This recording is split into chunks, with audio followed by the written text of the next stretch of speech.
Welcome to Find Your Strong, the podcast that's here to help you free yourself from food rules, fitness guilt, and those weird detox teas. Oh, do not get me started, Ella. All right, I won't. I'm Ella, nutritionist and intuitive eating counsellor. And I'm Christine, personal trainer, intuitive eating counsellor, and your hype woman for joyful movement. You are, woohoo! Together we talk to experts, share stories, and hopefully leave you feeling a bit more at home in your body. So if you're ready, let's find your strong. Hello and welcome to our podcast. We've got a double, but no guest episode today. And we're actually in the same location. Amazing. Very exciting. Yes. So we were racking our brains thinking about what to talk about with you today. And then we also didn't know whether we should look at you or look at each other. So we're going to do a mixture of both. Yeah. But we thought it is getting warmer in the southeast of England at the minute. So we thought, why don't we talk about summer bodies and that transition from winter to summer, you know, showing a bit more skin and how that can often bring with it a little bit of body image disruption and yeah, sort of body confidence issues, I think, generally. So, Ella, how do you feel about summer in terms of body image? Let's go right into it. Let's go right into it. I don't mind. I don't like summer.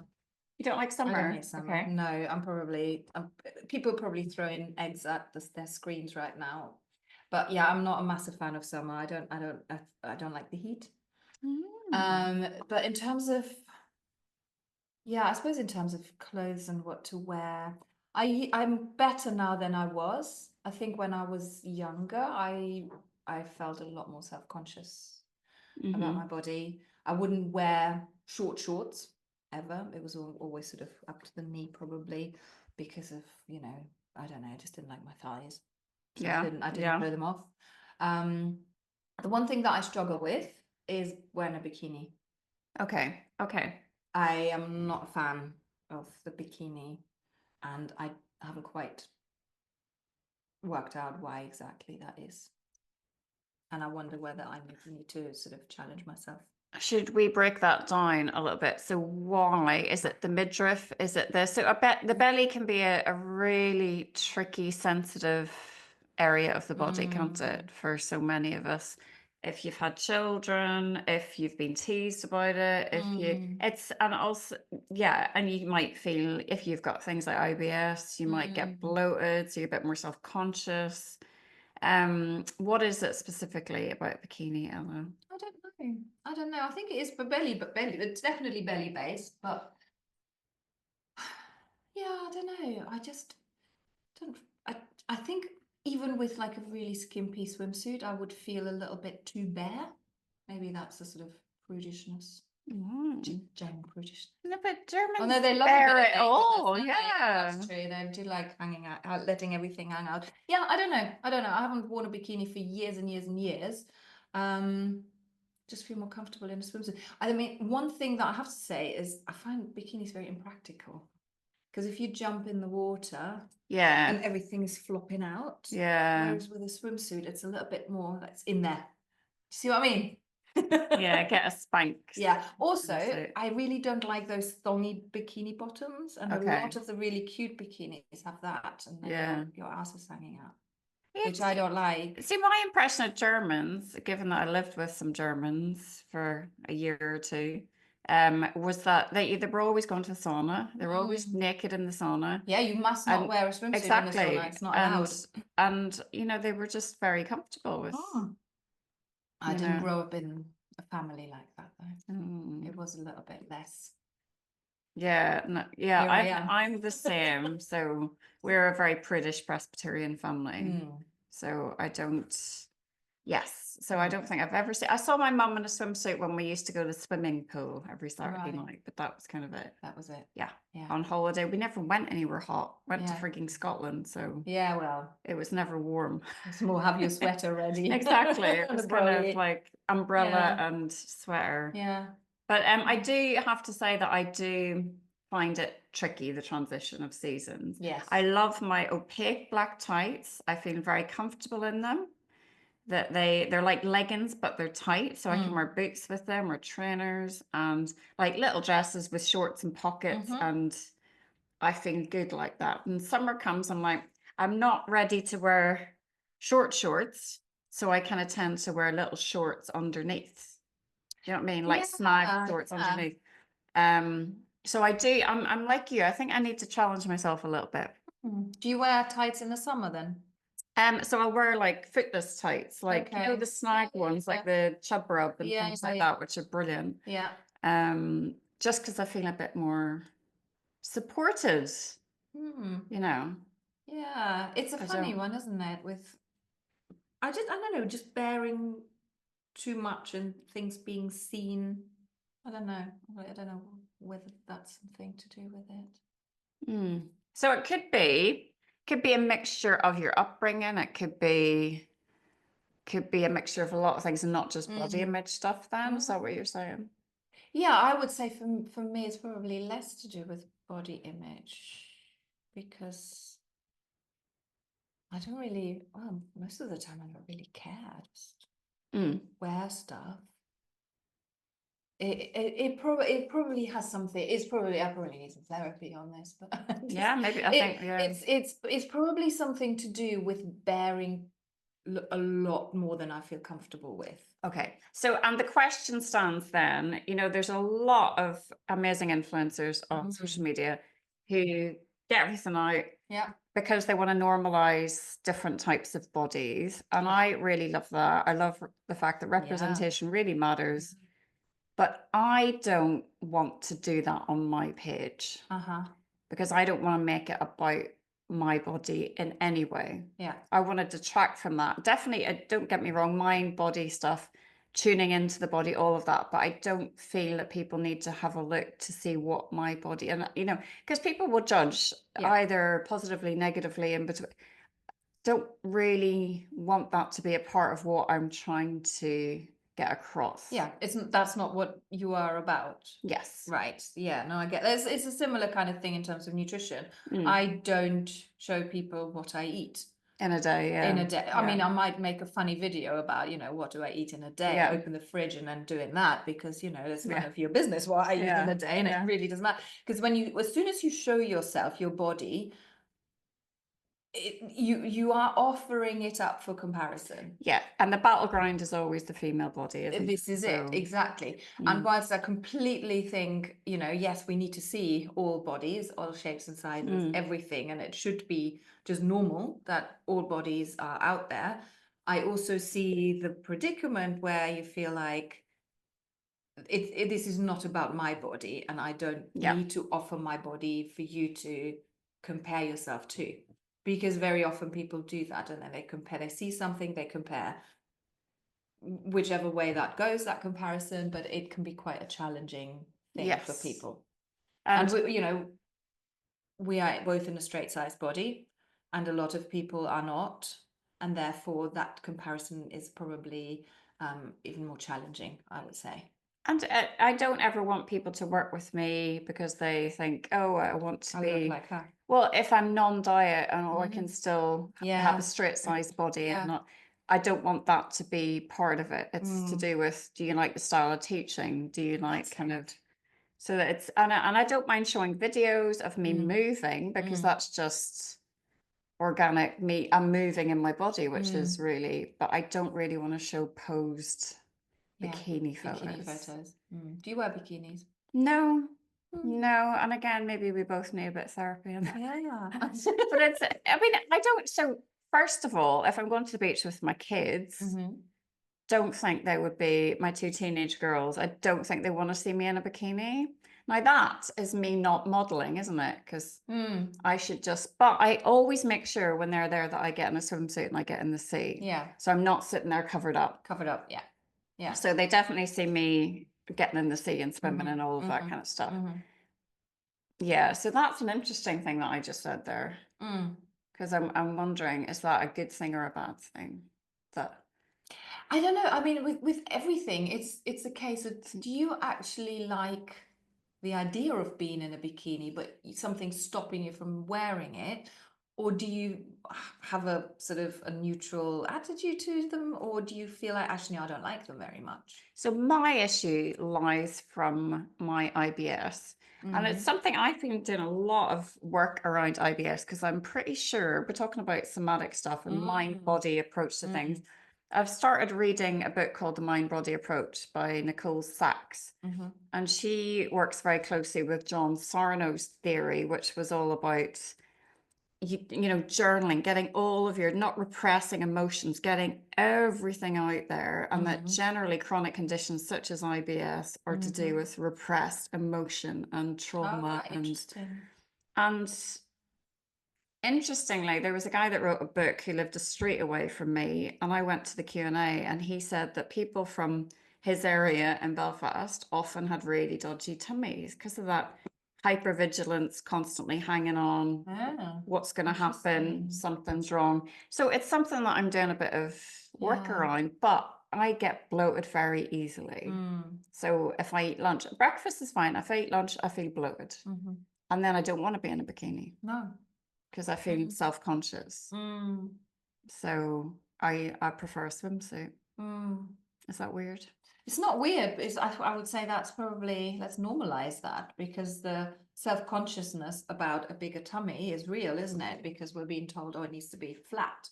Now, I think the majority of people do not have a flat tummy, but the majority of people who, identify as female do not have a flat tummy. No, and neither should you. No. We're housing our uterus. We're housing our uterus. Absolutely. So, and it's not about whether my tummy is flat or not. It's because it feels so uncomfortable and distended beyond what my tummy, it's not my, it just feels out of place. So it's not about the size of it, it's just about how uncomfortable it feels when I've got cramps or bloatedness. So with a swimsuit, you kind of... It feels like it's a bit supported, a bit supported. Yeah. If you know what I mean. So if I'm, if I feel really not bloated and wonderful, I'd be much more inclined to wear a bikini. So that tends to dictate what I wear on any given day. Yeah. Do you know what I mean? Yeah, I do. It's a tricky, I mean, generally it's a tricky transition, isn't it? Going from winter to summer. I mean, we're going straight into the bikini talk, but I find I've had a few clients sort of mention how worried they are about summer. There's me privileged saying, oh, I just don't like the heat. But for someone who is in a larger body, the transition from winter to summer can be incredibly challenging because in winter we can, put big flouncy jumpers on and hide away. We're not outside as much. Yeah.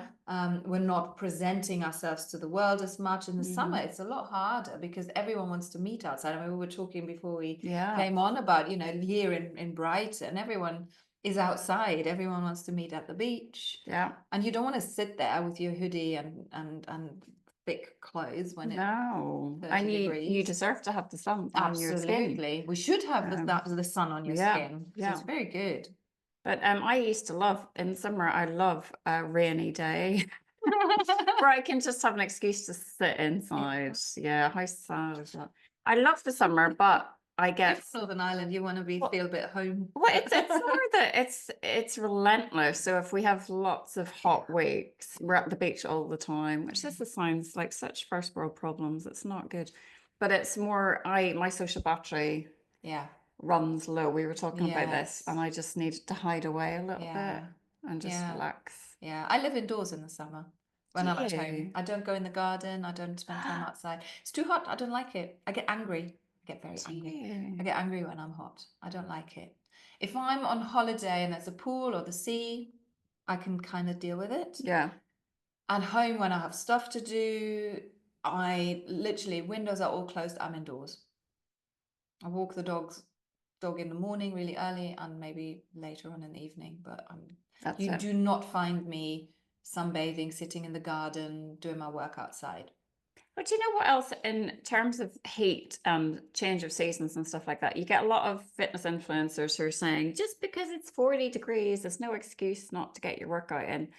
And I just want to tangent our whole conversation by saying, yes, it is. Yes. Because we're not used to that kind of heat in That's this it. country. Exactly. And it's our houses don't have air conditioning. A lot of us live in flats. Heat rises, it can get very hot inside. Yeah. So it is not a time, unless you're in an air conditioned space and you're feeling good. Yeah. Or you fancy some Bikram yoga. Or not Bikram. Have What you is not it? watched the documentary? No. Watch the documentary. No, I haven't. Yeah. No, whatever the hot yoga is, if you want to do that in your heated apartment. Yeah, if you want a bit of Yeah. hot yoga, Right. great. But yeah, I'm just of the mindset that you need to sort of tune into your body and give yourself grace and be compassionate to yourself in terms of moving your body. And anyway, tangent over. Well, let's move that tangent back to clothes, because in the heat, when you exercise and you sweat much more and you're running around and you're wearing short clothes, you've got all of the rub factor, you've got all of the sweat factor. It's a very different ball game then, isn't it? Absolutely. So it's not as simple as just to, continue with your workout. You need to find the right clothes as well. And depending on what body you find yourself in, it's not as simple as to. And, maybe clothes do play a role in summer as well. It's finding something that you feel comfortable in. But then at what point should you push out? We were talking, when should you push out of your comfort zone? When should you let yourself feel the sun on your skin? Do you know what I mean? Yeah. I mean, we need to start with that everyone has the right to feel the sun on their skin if they choose 100%. and no one should be judged for showing their skin, whatever they choose to wear. Sadly. But people will be judged because we live in this society. Sadly, that is the case. The patriarchal society where at the moment a certain body type is in. Yep. And we've all heard of skinny talk and all of that. At the minute, a very thin body is in. That will change as it does every 10 years or less than that. It just goes round and round and round. You can't fit your body to whatever trend is happening at the moment. No. So at some point, we have to accept our current bodies. Yes.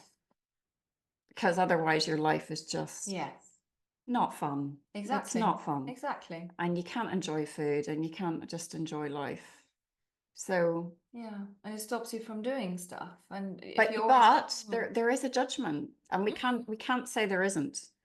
If you have thin privilege, you get treated differently. 100%. And I think that is a horrendous thing. And there's that goes across many different things, not just about weight stigma, but a lot of different factors and discrimination and intersectionality, and we can talk about that another time. But I don't know how you feel about that.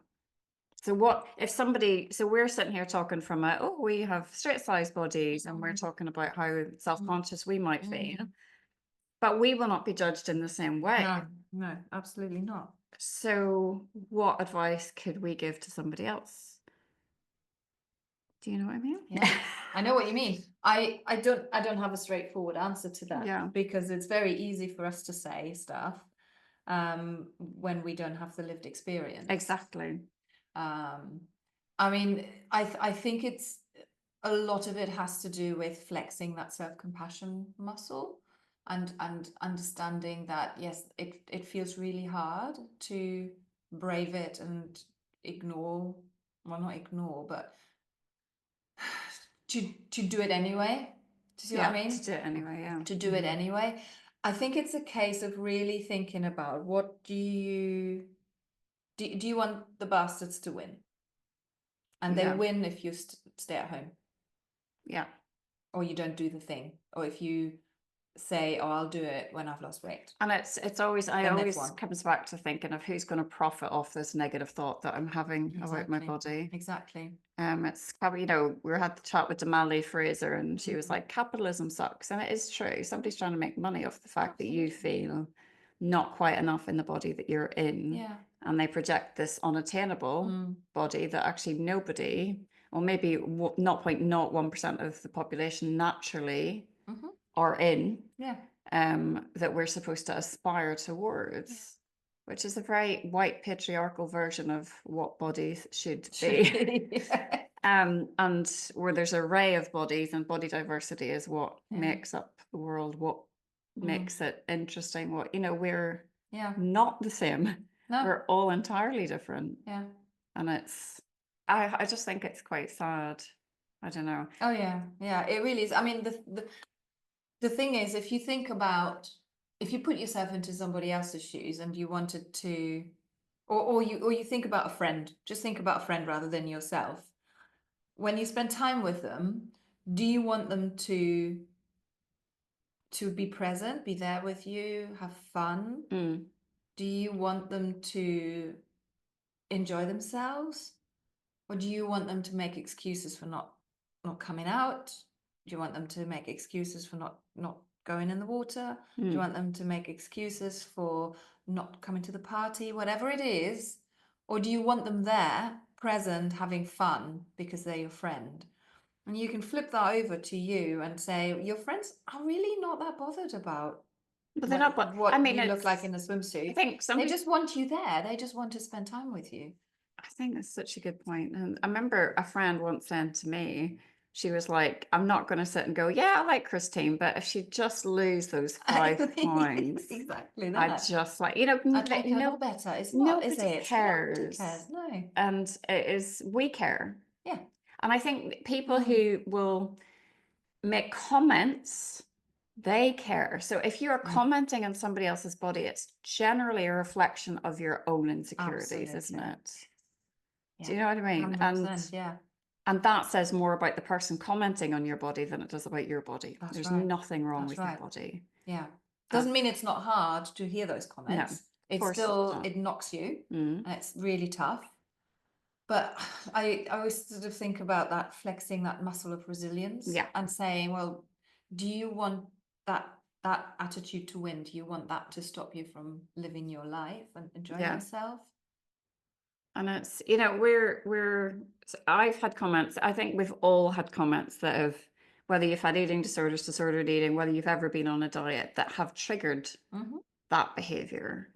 And I remember several comments when I was a teenager of people kind of saying, oh, I'm going to breathe in Christine's walking past, or so that they have room because there's so much space, or maybe stop eating so many chips, Christine, or not everybody can have a nice figure, Christine, just things like that.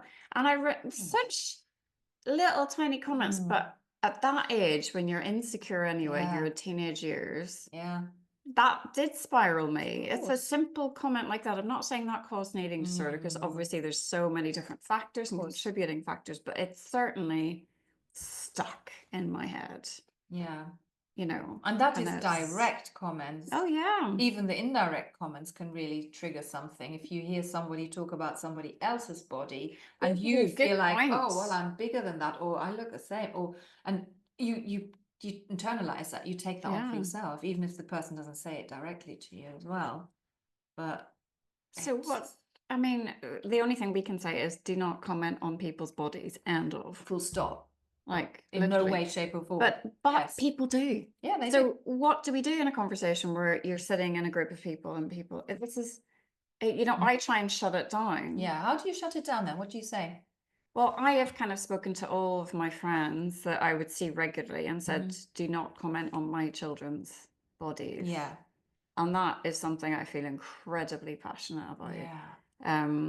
Because has that happened before then? Yes, that has happened before. Oh, whether it's seen as positive in inverted commas or whatever, it has no place. No. And I do feel incredibly passionate about that. And people are not coming from a bad place. It is learned behavior, but there's no good can come of it. No, never. Do you know what I mean? There's no positive. No. Because if for example you've been ill or you have lost weight and somebody goes, oh, you look amazing, you're like, oh, I didn't look amazing before, then I better keep, and then if you do put weight back on, then you feel not quite. So it's just not. No. It's never a. Do you remember comments? I remember. So again, this comes from a place of thin privilege. Yes, 100%. I remember the opposite comments where people sort of commented, "Oh, you're so lovely and slim," But that puts the fear of weight gain into your mind, because are you not lovely anymore if you put on weight? Mm. And I think I have gained quite a bit of weight over the years. I used to be in a smaller body, and I'm still straight size, but that is still in my head. And I know exactly the people who said those things. So I have a bit of a funny feeling when I meet the people now that I don't see very often who said those things, because I Wow. am bigger than I was. Whether they remember it or not, I don't know, but it's stuck in my head. I know exactly who said those things. Mhm. And then you feel, and I know this is, you know, boohoo me, but you know, it's just an example of what can stick with you. But I think it's so I had this chat with Jill Angie, who I'm desperate to get back on the podcast, so we'll have to do it, who's not your average runner. Mm. And I was sort of apologizing for myself by saying I have body image issues, but I know I have thin privilege and I should. And she was like, you're allowed to talk to the issues that you have. Everybody has insecurities in their own way. Obviously, the outside world in terms of how we're judged is different. Absolutely. But it doesn't mean that you can't feel a lot of pain and shame about your own body and how you relate to it, etc. So, and I think that was a really good point. And I don't have the lived experience of being in a larger body, but I have lived experience of having decades of eating disorders. So that's always a lens that I look at these issues through. And sorry. No, Got a bit serious don't be there sorry. for a minute. Sorry. No, but it's interesting what sticks out. That's why I'm so passionate about language. To do with body, with food, anything, because it is something that we internalize quite a lot and quite easily. And especially, as you said, about your children, and you don't want anyone to comment about their bodies or bodies in general in front of them. I just think it's the same thing with like bodies and food. It sticks, and we say things so carelessly, we don't think about it, and we make comments and we think we're giving someone a compliment. Even, you know, oh, you're so lovely and slim, or oh, you've lost weight, you look amazing. Those comments can be incredibly harmful. Incredibly harmful. Why does it? Why? We've talked about this so many times. It rolls off the tongue.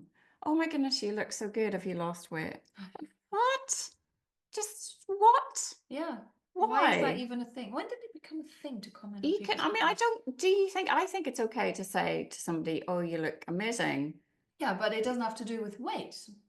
It doesn't have to be you look amazing because you lost weight, right? It doesn't. Neither it should be. No. But then, should you take the focus away completely? That's what I've been doing. Okay. I don't, and I think people have noticed that I don't comment on appearances generally. Every now and again it slips out, but it's probably because I really love the outfit, or I love people with cool glasses or cool haircuts or something like that. So I might make a comment on that, but I have really made a huge effort not to comment on people's appearance as much. In particular with my daughter, almost to the extent that she's sort of saying, "Oh, mummy, look at my hair, look," like she wants that. And like, there's so much more about you than this your hair. And she's like, "Oh, here we go again." She rolls her eyes. I've sort of got into a bad pattern with that, because I think having sort of a daughter with an eating disorder, that I think I overcompensated. And so all I do is go, so I have for a long time gone, "Oh, you look beautiful, you're, you know, exactly as you are, but then that is putting the emphasis still on the appearance. Yeah, but isn't it also important to let her know that it's weird, it's a fine line, isn't it? But then it's showing how I value that. Yeah, that is true. Do you know what I mean? Yeah. And and if I was to say looks don't matter, that's not true either. No, it isn't. So it's one of those. I remember a friend sort of pulling me up on that. I said, "Oh, you know, I tell my kids how amazing they are and how gorgeous they are every day." And she went, "So you're telling them that that's important?" And I'm like, "Oh, damn it!" So, do you know what I mean? Yes, it is so hard. It's really hard. I mean, my daughter actually stops, like, if I say, "Oh, that you look cute today," she's like, because I don't. Oh, I don't often say that. And then I pedal back. It's like, yeah, but it's not the most important thing about you. And she's like, "Oh, here we go again."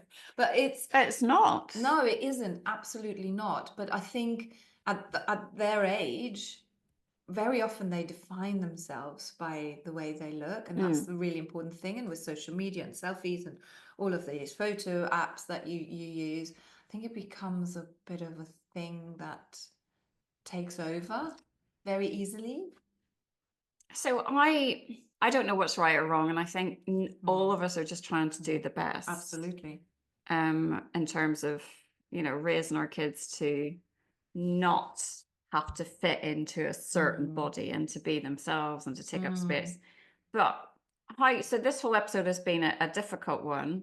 I think for me, I still have massive body image issues, and I'm not scared to say that because I battle with it all the time. But the one thing that helps me is getting into my body and moving it. I am not talking about obsessive exercise, but I'm talking about just feeling. So going for a little run or moving, like some dance or mobility or pressing a weight above my head, makes me feel better about my body. Not because I'm, you know, toning my muscles in inverted commas, but just because I'm connecting with it. Yeah. And I'm seeing what it can do, and do you know what I mean? Yes. You're befriending it. Befriending it. Yeah. And if you're not listening to it. Exactly. Yeah, this is sort of reciprocal relationship. Yes. And that getting makes to know sense. it a little bit. Yeah, exactly. And if you don't know your body, how can you be friends? How can you be, you know, in tune? How can you like it? Because it's scary if you don't know it. But so do you struggle at all? Or is it Sometimes, yeah. and what particularly, see, getting personal, what is it something that will take over, or is it just a No. little? It's a little, it used to take over. It used to make me feel quite upset, but when I couldn't find anything that I felt looked good on me, or going out and I was bloated, or, you know, that kind of thing. I had an instance this morning, actually. I wanted to wear this really cute jumpsuit that I had last year. I put it on and I thought, Jesus, my ass is eating the back and my tummy's popping the buttons. So obviously that means that since last summer, I've put on some weight. And it used to be one of those, oh my God. And I folded it up and put it in the charity shop bag and chose something else to wear, something loose fitting that I felt comfortable in today. So I have come a long way in a sense that, you know, that used to throw me, but now I just say, well, what can I do? This is my body today. That is a really, I think Brie Campos has done some episodes about this, because we deserve to have clothes that feel good on us, and it's not our fault if the clothes don't fit us. It's not our body's fault. No. It's the clothes. We what it just is. need different Yeah. clothes.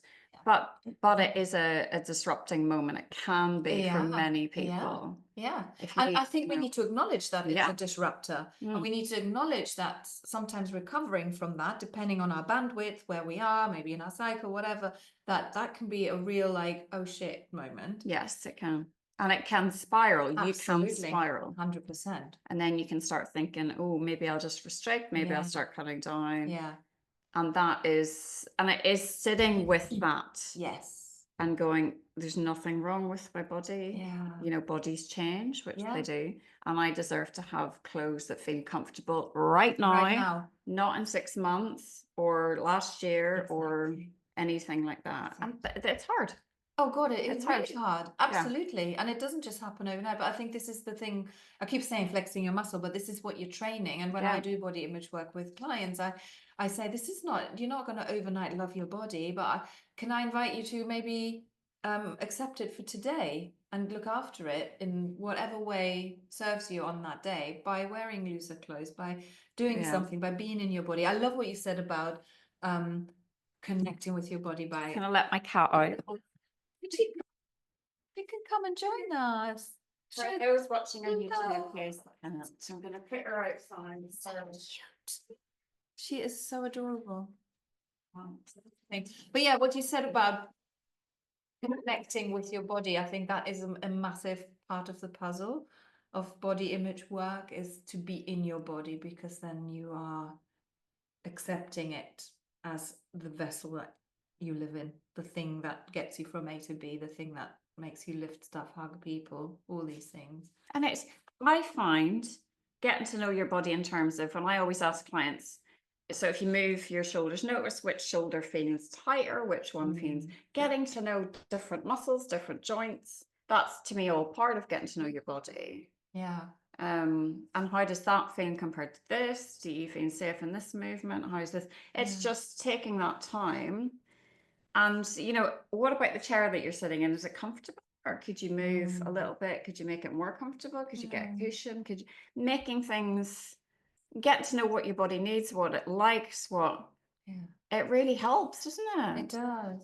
So if you have a client who has maybe a chronic, we're moving completely away from summer bodies, but I want to know Oh this. no, it's all relevant. All relevant. If you have a client who's maybe got a chronic condition, that means their body is not working the way that they would like it to, or they have pain, or what, that's even harder then to accept your body, isn't it? What do you, I how do always you think work with them? it's, you have to kind of think of your body in terms of what it can do now. Now. That's really freaking hard, especially so I couldn't run for a period of 6 months to a year because of a knee injury. Yeah. And it wasn't atypical, it was because I fell on my knee, because I do that. Oh. I find that really hard. And that's nothing, that's just a blip, a little like drop in the ocean. And some people have got chronic conditions which they're living with, or disabilities. A lot of people have got issues where they can't move in the same way that they used to be able to move for whatever reason.